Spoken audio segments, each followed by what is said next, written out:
भगवते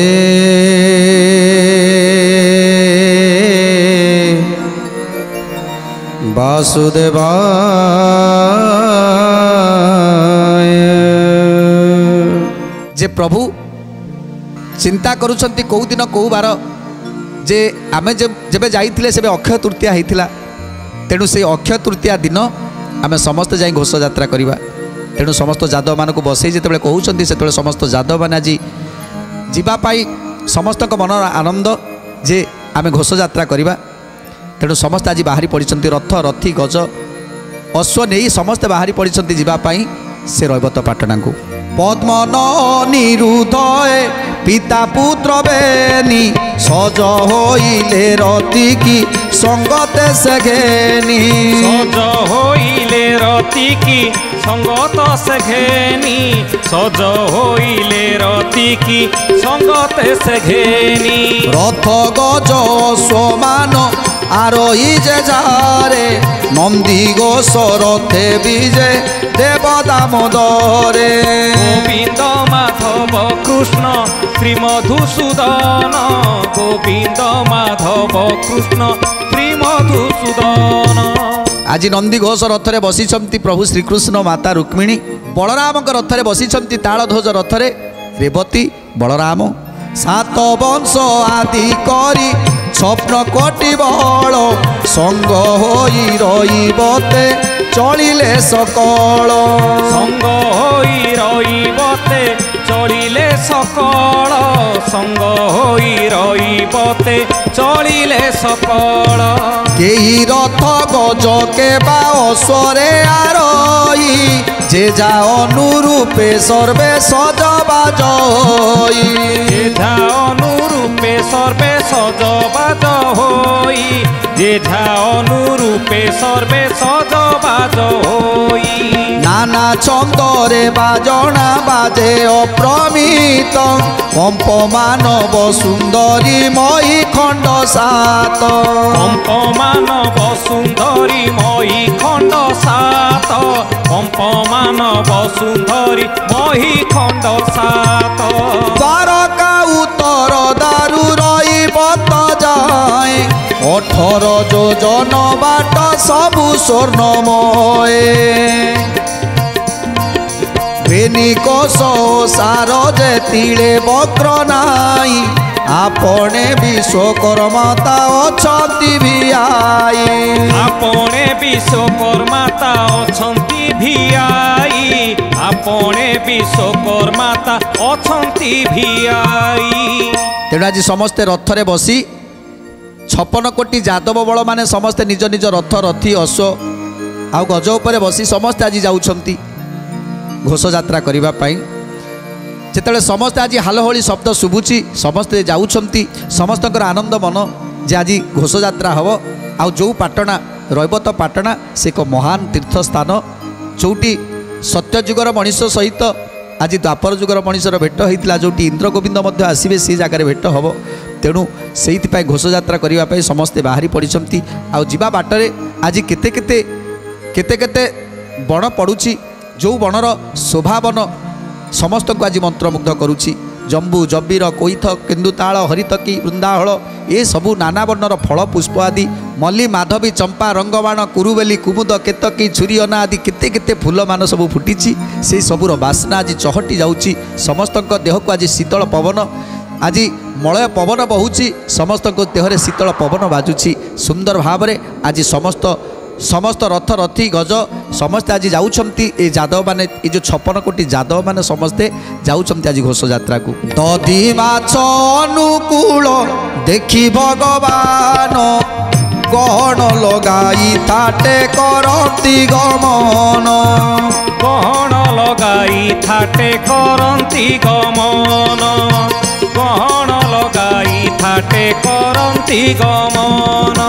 नंदी घोषे बसी कृष्ण प्रकाशिले शोभा जगन्नाथे गुंडीचाकू विजय कले अबा। जगन्नाथे गुंडीचाकू विजय कले अबा। जगन्नाथे गुंडीचाकू विजय कले अबा। जेमिति घोष यात्रा हुए बड़दाण्डे जमी घोष यात्रा हुए जगतर नाथ जगन्नाथ घोष यात्रा जमी लोक मैंने आसती सेमती आज प्रभुंर रथ जाऊँगी आगरे जाऊँगी तालध्वज पछरे जाऊँच नंदी घोष रथ आगे जाए तालध्वज पछे नंदी घोष हरि हरि सबदरे पुरे 10 दिश हरि हरि सबदरे पुरे 10 दिश हरि हरि सबदरे पुरे 10 दिश नंदी घोषे बसी कृष्ण प्रकाशिले शोभा जगन्नाथे गुंडीचाकु विजे कले अबा जगन्नाथे गुंडीचाकु विजे कले अबा जगन्नाथे गुंडीचाकु विजे कले अबा जेमिति घोष यात्रा आगरे जाती तालध्वज रथरे बलदेव पछरे जाती नंदी घोष रथरे नंदी घोष रथरे जगतर नाथ जगन्नाथ माउसी घर को जाती सेमिति आज घोष यात्रा जाउछंती जाई पहुँची जाइछंती रैवत पाटणारे जो रैवत पाटणारे जाई पहुँची गला परे सेठी रैवत पाटणारे सेमाने समस्ते आसी उपस्थित अछंती रैवतक राजन जे कि करंज दीप ठारू आसीछंती एते बाट आज समस्तंकर से जगार भेट होईछि रैवत पर्वते सर्वे मिलिले को जाई बहु संबर बे यात्रा कले तई थाई बहु संबर बे यात्रा कले तई थाई बहु संबर बे यात्रा कले तई थाई नबर आवरी सर्वे रही जे जाहारे हाट पाटणा पसरा बाढ़िले बाहारे गोविंद माधव कृष्ण श्री मधुसूदन गोविंद माधव कृष्ण श्री मधुसूदन तेणु आज घोष यात्रा करी जाई पहुँची गले रैवत पाटणारे आज समस्तंकर मिलन है यही समय रे समस्ते सुंदर भाव रे खाद्य पानीय ग्रहण करी आज समस्ते तृप्त हेले किसी समय पर दूत आसी पहुँची गला आउ प्रभु श्रीकृष्ण को कहते प्रभु ये निकटरे सिंहल देश ए सिंहल देश रे सत्यव्रत नाम जड़े राजा अछंती आउ जहाँकर कथा शुणिले आपण मध्य आश्चर्य होइजिबे जे से सत्यव्रत राजांकर 2टी कन्या अछंती जहाँकर ना होची श्रिया और सत्यवती तेणु ए श्रिया और सत्यवती 2 जनकर विवाहर करबा पाई राजा एमिति शर्त रखिछंती जो शर्त को शुणिले राजा माने कंपी उठिबे कना केही भी ये शर्त रे राजी हेबेनी जो राजा सत्यव्रत राजा जो शर्त रखिछंती तांकर झियो 2 जन एते सुंदर अनेक दिन अपेक्षा करी रहिछंती अनेक दिन अपेक्षा करी रहिछंती जे तांकर योग्य बरपात्र को देखि विवाह करिवे हेले संसार रे एमिति केही भी लोक नाहांती जे तांको शर्त रे राजी होइजिवो तेणु तांको शर्त पचारुछंती प्रभु जे सत्यव्रत राजांकर शर्त कौन अछि सत्यव्रत नाम गोटी अटई ताहारी पवित्र पाट बंशी जे अछि अवतरी पवित्र पाट बंशी से अछि अवतरी पवित्र पाट बंशी से अछि अवतरी बेनी सते कजन राज से ही करे ब्रह्मा हर इंद्र तई नपसंती डरे गोविंद माधव कृष्ण श्री मधुसूदन गोविंद माधव कृष्ण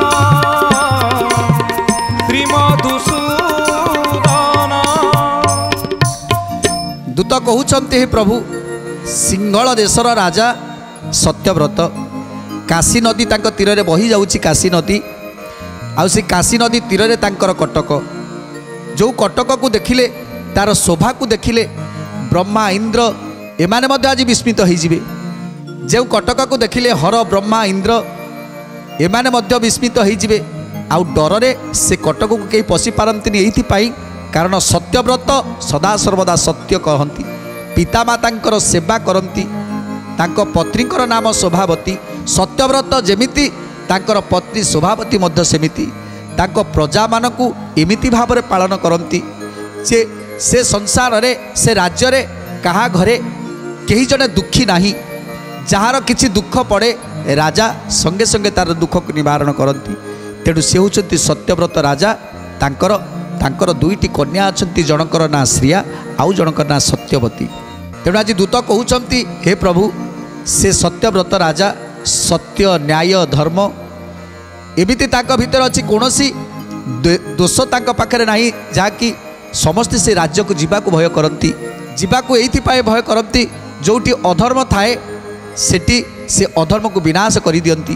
ଆଉ ତାଙ୍କର 5ଟି ପୁଅ ମଧ୍ୟ ଅଛନ୍ତି, 5ଟି ପୁତ୍ର 2ଟି କନ୍ୟା। ତେଣୁ ସେ 5ଟି ପୁତ୍ରଙ୍କର ନାମ ହେଉଛି ବିଜୟ ସେ ବୀର ବାହୁ ବିକ୍ରମ କେଶରୀ ବସୁମେଳା ବସନ୍ତଙ୍କୁ ମିଶାଇଣ କରି ଗୋବିନ୍ଦ ମାଧବ କୃଷ୍ଣ ଶ୍ରୀ ମଧୁସୂଦନ ଗୋବିନ୍ଦ ମାଧବ କୃଷ୍ଣ ଶ୍ରୀ ମଧୁସୂଦନ। ଏହି ରୂପେ 5 ପୁତ୍ର ଅଟନ୍ତି ତାହାର ବୁଦ୍ଧିମନ୍ତ ବଳବନ୍ତ ସର୍ବେ ଧୌରନ୍ଧର ବୁଦ୍ଧିମନ୍ତ ବଳବନ୍ତ ସର୍ବେ ଧୁରନ୍ଧର ବୁଦ୍ଧିମନ୍ତ ବଳବନ୍ତ ସର୍ବେ ଧୁରନ୍ଧର। ଦୁଇ ତାର ନାମ ଶ୍ରିୟା ସତ୍ୟବତୀ ପୂର୍ଣ୍ଣ ସୁକୁମାରୀ ସୁଲକ୍ଷଣୀ ଅଟନ୍ତି ସେ ଜାଣ ଅତି ସୁନ୍ଦରୀ ଅଟନ୍ତି ସେଇ ରାଜଜେମା ନାହିଁ ପଟାନ୍ତର ତାଙ୍କୁ ଦେବାକୁ ଉପମା ନାହିଁ ପଟାନ୍ତର ତାଙ୍କୁ ଦେବାକୁ ଉପମା ନାହିଁ ପଟାନ୍ତର ତାଙ୍କୁ ଦେବାକୁ ଉପମା।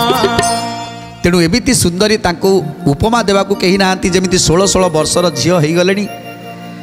ହେଲେ ରାଜା ଗୋଟେ ସର୍ତ୍ତ ରଖିଛନ୍ତି, 100ଟି ଷଣ୍ଢ ଆଣି ରଖିଛନ୍ତି। ଯେଉଁ 100 ଷଣ୍ଢ ଯାହାକୁ ଦେଖିଲେ ଗୋଟିଏ ଗୋଟିଏ ଷଣ୍ଢର କୋଟି କୋଟି ସିଂହର ବଳ। ଆଉ ଏମିତି 100 ଷଣ୍ଢ ତାଙ୍କ ପାଖରେ ଅଛନ୍ତି। ଆଉ ଗୋଟିଏ ଗୋଟିଏ ଷଣ୍ଢରେ 100 ଗାଈ। ସେ ଗାଈମାନେ ମଧ୍ୟ ପ୍ରବଳ ପ୍ରତାପୀ। ସେମାନଙ୍କ ପାଇଁ ଗୋଟିଏ ଖୁଆଡ଼ କରାଯାଇଛି, ଯେଉଁ ଖୁଆଡ଼ରେ ସେମାନେ ଅଛନ୍ତି। ଆଉ ତା ପାଖରେ ସବୁ ଖଣା ଖୋଳା ଯାଇଛି, ଯେଉଁ ଖଣାକୁ ଦେଇ ସେ ଦୁଆର ଖୋଲି ଯଦି ତା ଭିତରେ କେହି ପଶିବ ତାହେଲେ ସେ କେବେ ଜୀବନ ନେଇକି ଫେରିବନି। ସେ 100 ଷଣ୍ଢକୁ ଏ ଲକ୍ଷ ଲକ୍ଷ ଗାଈମାନେ ଏମାନେ ସମସ୍ତେ ଯେମିତି କ୍ରୋଧପରାୟଣ ହୋଇ ରହିଛନ୍ତି। ଆଉ ରାଜାଙ୍କର ସର୍ତ୍ତ ହେଉଛି, ତେଣୁ ରାଜା ଗୋଟିଏ ସ୍ୱର୍ଣ୍ଣର ଖମ୍ବ ପୋତି ଦେଇଛନ୍ତି। ଆଉ ସେ ସ୍ୱର୍ଣ୍ଣ ଖମ୍ବରେ 100 ଗୋଟେ ଦଉଡ଼ି ବାନ୍ଧି ଦେଇଛନ୍ତି, 100 ହାତର ଲମ୍ବର ଦଉଡ଼ି। ସେ ଦଉଡ଼ିରେ ଯଦି କେହି ସେ ଷଣ୍ଢକୁ ସେ ଦଉଡ଼ି ଦ୍ୱାରା ଯଦି କେହି ବାନ୍ଧି ପାରିବ, ସେ 100 ଷଣ୍ଢକୁ ଯଦି ବାନ୍ଧି ପାରିବ ତାହେଲେ ଯାଇକି ତାକୁ ତାଙ୍କ ଝିଅକୁ ପ୍ରଦାନ କରିବେ। ଆଉ ସେ ଷଣ୍ଢଙ୍କର ଗୋଟିଏ ଗୋଟିଏ ଷଣ୍ଢଙ୍କର କୋଟି କୋଟି ସିଂହର ବଳ। ଯେ ଏସବୁ ଅସମ୍ଭବ କଥା ଏସବୁ କାହିଁକି କରିଛନ୍ତି ନା ସତ୍ୟବ୍ରତ ଜାଣିଛନ୍ତି ଏସବୁ ଅସମ୍ଭବ କଥା।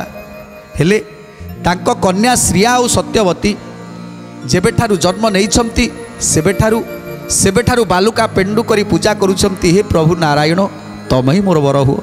କେବଳ ନାରାୟଣଙ୍କ ବିନା ନା ଖାଆନ୍ତି ନା ପିଅନ୍ତି। ପ୍ରଭୁଙ୍କୁ ଦେଇସାରିବା ପରେ ସେ ଯାହା ବି ଖାଆନ୍ତି ସଦାସର୍ବଦା ପ୍ରଭୁଙ୍କ ପ୍ରେମରେ ସେମାନେ ରହିଥାନ୍ତି। ସବୁଦିନ ଡାକନ୍ତି ପ୍ରଭୁ ତମେ ହିଁ ଆମର ବର ହୁଅ। ତେଣୁ ଶ୍ରିୟା ସତ୍ୟବତୀଙ୍କର କଥା ଜାଣିଛନ୍ତି ସତ୍ୟବ୍ରତ ରାଜା। ତାଙ୍କର କନ୍ୟାମାନେ ପ୍ରଭୁଙ୍କୁ ଅତି ଭକ୍ତି କରୁଛନ୍ତି, ଆଉ ପ୍ରଭୁଙ୍କୁ ନିଜର ବର ବୋଲି ଭାବି ନେଇଛନ୍ତି। ତେଣୁ ଏ ତ କେବେ ସମ୍ଭବ ନୁହେଁ।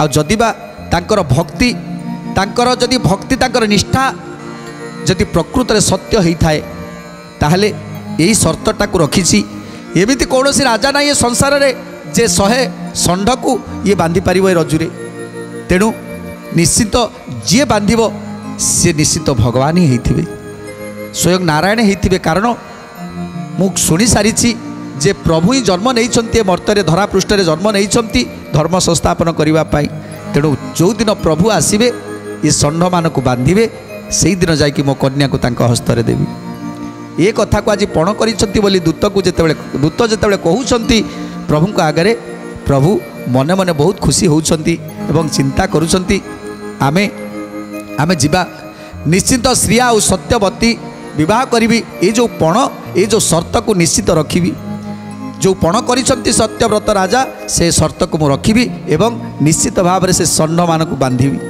ये कथा को विचार करी आज समस्त यादव मानक सहित जाउछंती से सिंहल राज्य जो सिंहल राज्य पाखरे केसी नदी बही जाउची तेणु से सिंहल राज्य को आज अभिमुखे आज समस्ते जाउछंती बलराम बोइले देख कि ना जाई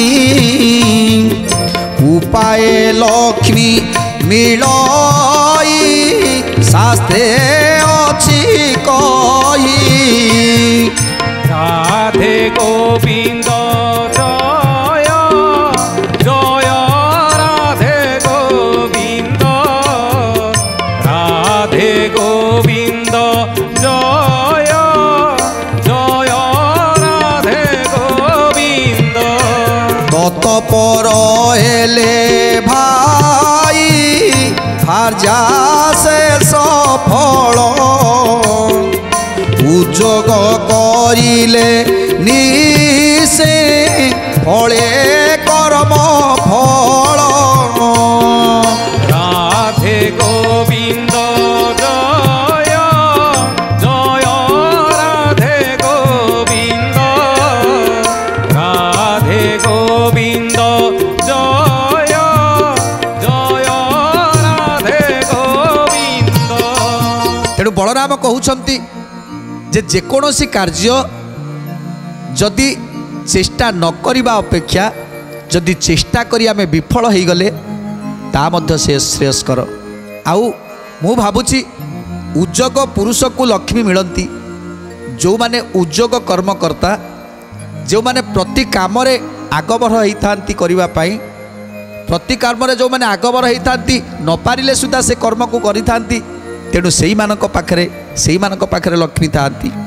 तेणु आमे आमको जिते गोटे कथा आम पाखक आसूची जे आम उद्योग करने कथा तेणु ये कथा को शुणी यादव मैंने मत समस्ते कहते हाँ प्रभु आपण ही चलतु निश्चित किसी करवा जदि आम चेष्टा करवा से षंढ मान को बांधापी जदि षंढ मान को आम बांधि पारे ताले आम गृह को पुणी लक्ष्मी आसवे श्रिया सत्यवती रूप में लक्ष्मी आसवे तेणु चलतु ये कथा को शुणी प्रभु जिते समस्त मुखर एक कथा शुणुंट तेणु प्रभु बाहर जावाई तेणु जो यादव बड़ मैंने समस्ते कहते प्रभु आपण ही सबकि करें थरे खाली आपण आगबर हेले सबकि ठीक हो तेणु समस्त यादव मानकर कथा बड़ भाई बलरामकर कथा उग्रसेनकर कथा समस्तकर कथा को शुणी आज प्रभु बाहर जगत बंदन पुरुष तुम्बे भावग्राही गोचर गोचरादि करी पार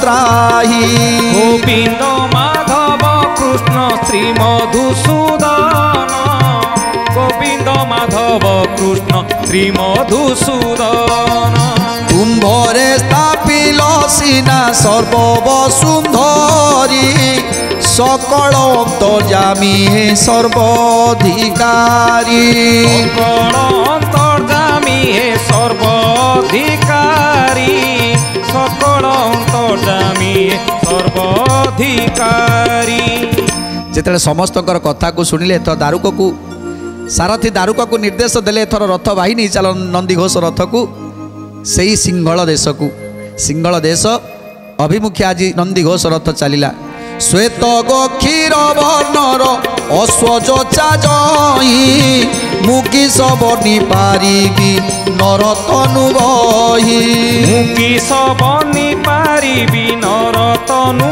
बही ମୁକି ସବନି ପାରିବି ନରତନୁ ବହି ବୃହସ୍ପତି ବଇଲେ କ ଚନ୍ଦ୍ରମୁଖ ଚାହିଁ ତାରୁକ ଦେଖ ଏ ମନ୍ତେ ଚନ୍ଦନ କୁବାହି ଗୋବିନ୍ଦ ମାଧବ କୃଷ୍ଣ ଶ୍ରୀ ମଧୁସୂଦନ ଗୋବିନ୍ଦ ମାଧବ କୃଷ୍ଣ ଶ୍ରୀ ମଧୁସୂଦନ ସୂର୍ଯ୍ୟ ବଂଶେ ଜାତ ସତ୍ୟବ୍ରତ ନରପତି ବେନି ଦୁହିତା ତାଙ୍କର ଶ୍ରୀୟା ସତ୍ୟବତୀ ଗୋବିନ୍ଦ ମାଧବ କୃଷ୍ଣ ଶ୍ରୀ ମଧୁସୂଦନ ଗୋବିନ୍ଦ ମାଧବ କୃଷ୍ଣ ଶ୍ରୀ ମଧୁସୂଦନ।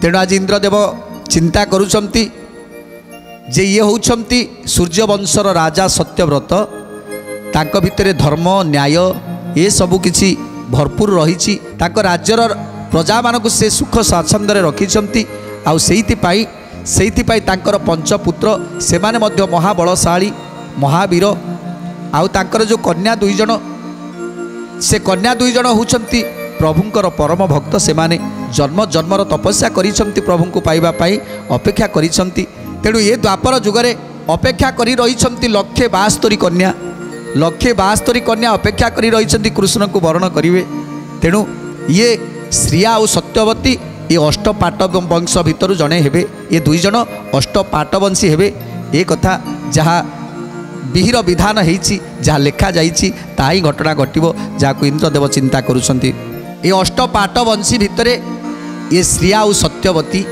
ଏବଂ ସେମାନଙ୍କ ମଧ୍ୟରେ ସବୁଠାରୁ ବଡ଼ ହେଉଛନ୍ତି ରୁକ୍ମିଣୀ ମୁଖ୍ୟ ପ୍ରଥମ ହେଉଛନ୍ତି ରୁକ୍ମିଣୀ ଆଉ ତାଙ୍କ ପରେ ଶ୍ରୀୟା ସତ୍ୟବତୀ ଏମିତି ସତ୍ୟଭାମା କାଳିନ୍ଦୀ ଏମିତି ଅନେକ ତୁଳସୀ ଏମିତି ଅନେକ ଅଛନ୍ତି କିନ୍ତୁ ଏ ଦ୍ୱାପର ଯୁଗରେ ଅନେକ ନାରୀ ଅଛନ୍ତି ଯାହାକି ପ୍ରଭୁଙ୍କୁ ଆଶ୍ରା କରି ପ୍ରଭୁଙ୍କୁ ପାଇବା ଇଚ୍ଛାରେ ବରଣ କରିବା ଇଚ୍ଛାରେ ଅଛନ୍ତି ସେମାନେ 1,72 ଯାହାକି ରଚନା କରିଛନ୍ତି ଅଚ୍ୟୁତାନନ୍ଦ ଦାସ ତାପରେ କ'ଣ ହେଲା କେମିତି ଯାଇ ସିଂହଳ ଦେଶରେ ପହଞ୍ଚିଲେ କେମିତି ଶ୍ରୀୟା ସତ୍ୟବତୀକୁ ବିବାହ କଲେ ସୁନ୍ଦର କଥା ଜାଣିବା ପରବର୍ତ୍ତୀ ଅଧ୍ୟାୟରେ ଆଜି ତ ସମୟ ଇସାରା ଦେଲାଣି ଆଜି ପାଇଁ ବାଣୀକି ବିରାମ ଦେବା ଟିକେ ପ୍ରଭୁଙ୍କର ନାମ ସଂକୀର୍ତ୍ତନ କରି ଆଜିର କାର୍ଯ୍ୟକ୍ରମ ସମାପ୍ତ କରିବା ଭଜ ଗୋବିନ୍ଦ ଗୋବିନ୍ଦ ଭଜ ଗୋବିନ୍ଦ ଗୋବିନ୍ଦ ଭଜ ଭଜ ଗୋବିନ୍ଦ ଗୋବିନ୍ଦ ଭଜ ଭଜ ଗୋବିନ୍ଦ ଗୋବିନ୍ଦ ଭଜ ରାଧେ ଗୋବିନ୍ଦ ରାଧେ ଗୋବିନ୍ଦ ରାଧେ ଗୋବିନ୍ଦ ରାଧେ ଗୋବିନ୍ଦ ଜୟ ରାଧେ ଗୋବିନ୍ଦ ଭଜ ଭଜ ଗୋବିନ୍ଦ